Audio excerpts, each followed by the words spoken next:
अभी भी हाथ जोड़े मोदी जी से विनती कर रही हूँ, हमारे प्यारे पिता मोदी जी, कि अरुणाचल प्रदेश से भ्रष्टाचार को मिटा दीजिए। विद्यालय होते हैं गांव में, विद्यालय में छात्र नहीं रहते, वहाँ पे बैर बकरियां रहते हैं। आज का ये जो चाणक्य है, गुंडागर्दी करवाने में, पैसा वसूली करवाने में, शायद इसी का चाणक्य करता होगा, मुझे नहीं पता। आप जिस तरह से उनको चाणक्य बता रहे हो ना, पुराने जमाने में हमारे जो चाणक्य जी थे, उनका नीति बहुत बढ़िया होता था। वर्तमान में जो भारतीय जनता पार्टी की स्थिति हो चुकी है ना, वो गंगा वाली स्थिति हो चुकी है। हाँ, मैं भारतीय जनता पार्टी में ही थी और आज तक मैंने कभी कांग्रेस पार्टी के सपोर्ट में कभी नहीं रही।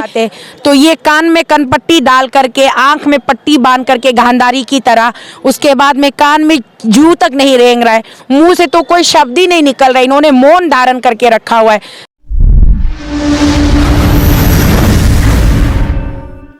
नमस्कार, आप देख रहे हैं नवयुग टीवी और मैं हूं आपके साथ अभिनव कुमार। अभी हम दिल्ली के रामलीला मैदान में मौजूद हैं और हमारे पीछे आप एक पोस्टर देख रहे होंगे, अरुणाचल अगेंस्ट करप्शन का ये पोस्टर है। और इसके चेयरमैन हमारे साथ टोको शीतल जी आज हैं, इनसे बातचीत करते हैं। आपको एक चीज़ बता देते हैं, आपको हम अभी से कुछ दिन पहले एक लाइन कहे थे कि भले साल बदल रहा है, हर रोज़ नई सुबह के साथ, नई उमंग के साथ नई रोशनी आती है, लेकिन हमारे और आपके ज़िंदगी में कभी कोई बदलाव नहीं आती है। साल 2022 में इनकी स्थिति यही थी कि रोड पे पोस्टर लेके, बैनर लेके घूम रहे थे, हर जगह अरुणाचल से दिल्ली तक पहुंच गई। 2023 आ गया, वही स्थिति है, फिर से पोस्टर लगा के, हाँ जगह जरूर बदल गया, पहले जंतर मंतर था और आज रामलीला मैदान हो गया। समय बदला, हर चीज़ बदला, लेकिन इनकी ज़िंदगी में कभी कोई बदलाव नहीं आया। यही हम इनसे जानने की कोशिश करते हैं कि अरुणाचल के मुख्यमंत्री के खिलाफ ये इतने दिनों से लगातार लंबी आवाज़ उठा रहे हैं कि अरुणाचल में भ्रष्टाचार है, अरुणाचल में करप्शन है, तमाम चीज़ें हो रही है, क्योंकि वहाँ पे भारतीय जनता पार्टी की सरकार है। लेकिन इनके कहने और सुनाने का कभी कोई असर नहीं पड़ रहा है।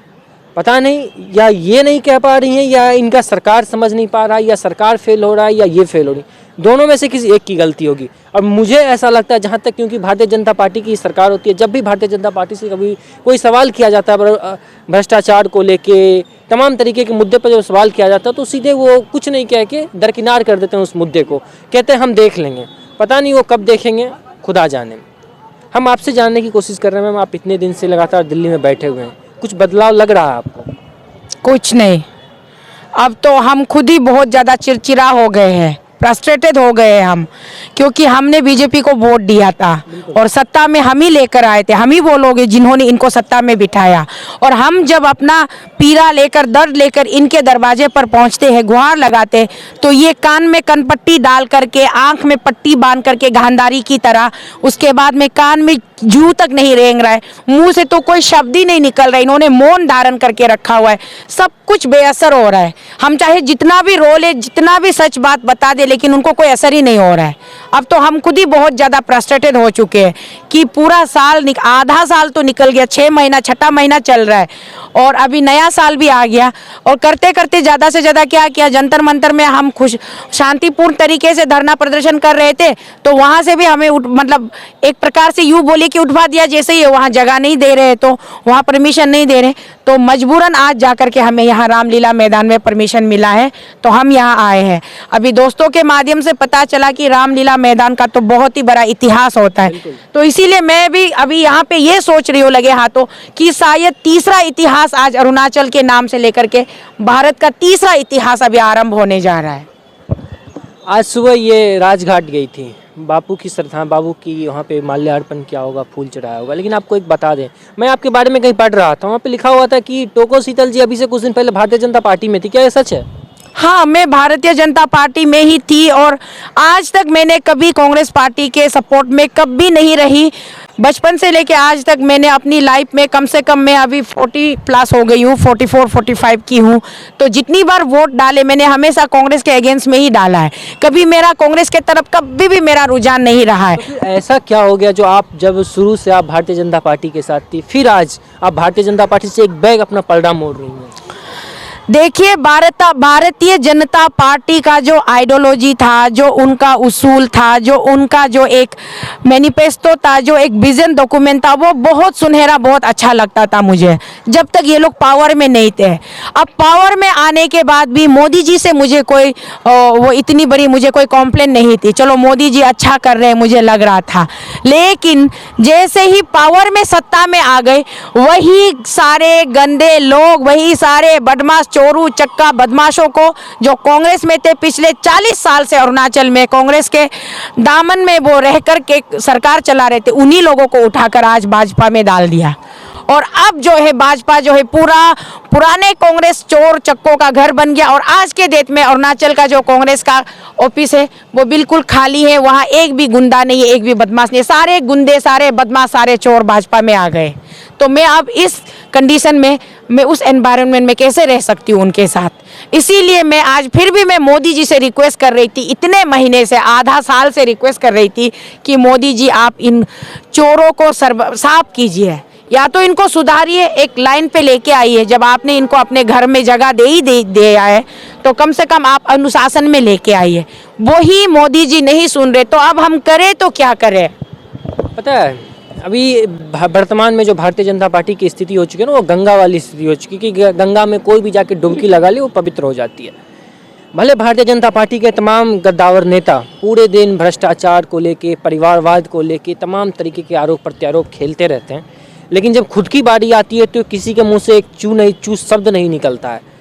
हम कितने भी क्यों ना, कितने बड़े भ्रष्टाचारी क्यों ना हो, कितने बड़े अपराधी क्यों ना हो, लेकिन कल जाके अगर हम भारतीय जनता पार्टी में उनकी सदस्यता ले लेते हैं तो हम दूध के धुले हो जाते हैं। हमारे ऊपर कोई भ्रष्टाचार का मुकदमा भी नहीं होता, अगर होता भी है तो उसको बंद कर दिया जाता है। ये इतिहास रहा है भारतीय जनता पार्टी का 2014 के बाद खास तौर पे।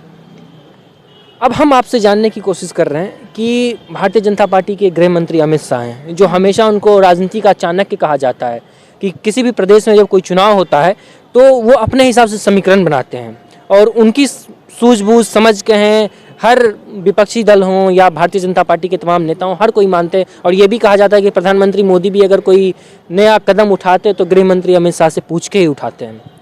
तो क्या आप उन लोगों से मिलने की कभी कोई कोशिश वगैरह की है? हमने कई बार अपॉइंटमेंट के लिए रिक्वेस्ट डाला है, कई बार डाला है, लेकिन उन पूरा वो बेअसर हुआ है, और उनके नज़रों में हमारी कोई अहमियत ही नहीं है।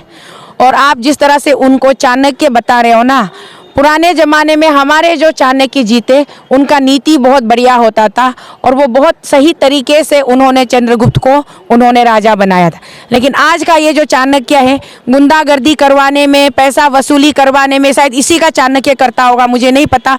ये अगर हमारी तरह अच्छे लोग होते, अच्छी इंसानियत इसमें होती, तो एक बार तो हमसे मिलते, या फिर हमारे मुद्दों पर एक जवाब तो भेज देते, हमें एक चिट्ठी सही वो लिख देते। लेकिन ये भी नहीं कर पा रहे ये लोग अभी। चाणक्य पे भी सवाल खड़ा हो गया, अमित शाह को भारतीय जनता पार्टी का अचानक कहा था। बहरहाल वो, अब हम एक सवाल और हम आपसे जानने की कोशिश कर रहे हैं। आप पूरे करप्शन का 12 करप्शन का लिस्ट लेके यहाँ दिल्ली के जंतर मंतर से आज रामलीला मैदान में पहुँच गई हैं। एक सवाल है कि अरुणाचल में शिक्षा का क्या स्थिति है, क्योंकि शिक्षा और स्वास्थ्य बहुत ही बुनियादी चीज़ होती है किसी भी प्रदेश के लिए, तो वहाँ पे शिक्षा की क्या स्थिति है?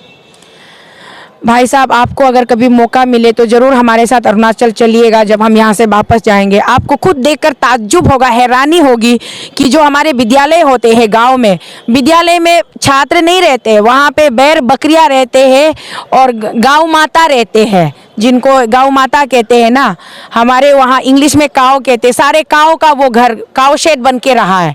और सिर्फ गिने चुने कुछ प्राइवेट स्कूल से जहाँ पे अमीर लोग महंगे महंगे फीस भर के अपने बच्चों को पढ़ाते हैं। तो हम गरीबों के बच्चे क्या करें, हम गरीबों के बच्चे कैसे पढ़ाई करें? और जुम्मा एक विद्यालय ज़बरदस्ती चलता है तो वहाँ पे फिर अध्यापक नहीं होते, अध्यापिकाएँ नहीं होती है, कोई सुविधा नहीं होती है।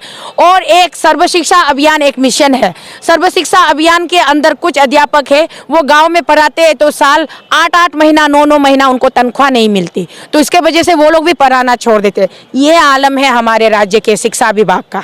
ये भारत जोड़ो यात्रा, राहुल गांधी की भारत जोड़ो यात्रा चल रही है, आप पे ये भी सवाल करेंगे, जब आप भारतीय जनता पार्टी के विपक्ष में आप मोर्चा खोल के इतने दिनों से बैठे हुए हैं, तो क्या आप राहुल गांधी से मिलने जा रही हैं या मिलेंगी भविष्य में?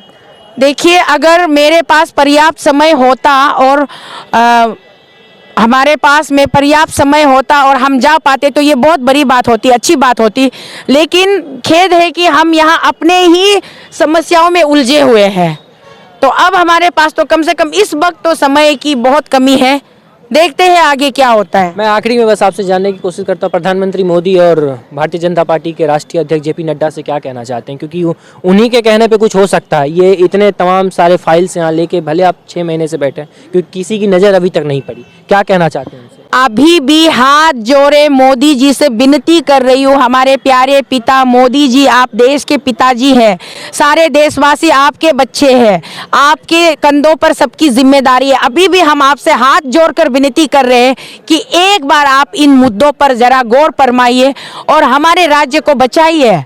हमें एक जवाब दीजिए आप, या तो आप सीबीआई देंगे या नहीं देंगे, कुछ तो जवाब दीजिए। हम अभी भी उम्मीद लगाए बैठे हुए हैं, हम अभी भी आपसे हम अलग होना नहीं चाहते हैं।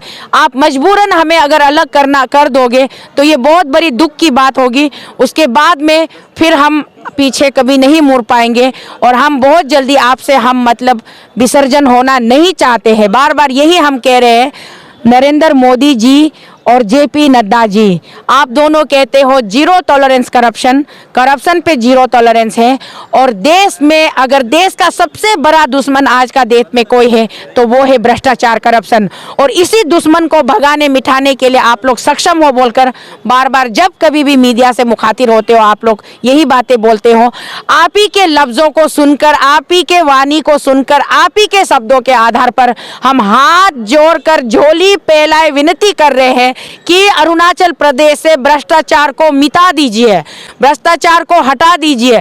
अगर पूरे तरीके से नहीं हटा सकते तो कम से कम किसी मात्रा तक तो उनको कम कर दीजिए। और जो भ्रष्टाचार लोग, भ्रष्टखोरी लोग बैठे हैं उनके ऊपर आप कानूनन एक्शन लीजिए।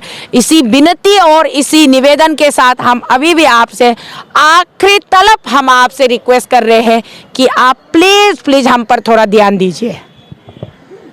ईडी और सीबीआई की मांग है इनकी कि अरुणाचल प्रदेश के मुख्यमंत्री के खिलाफ ईडी और सीबीआई की जांच हो।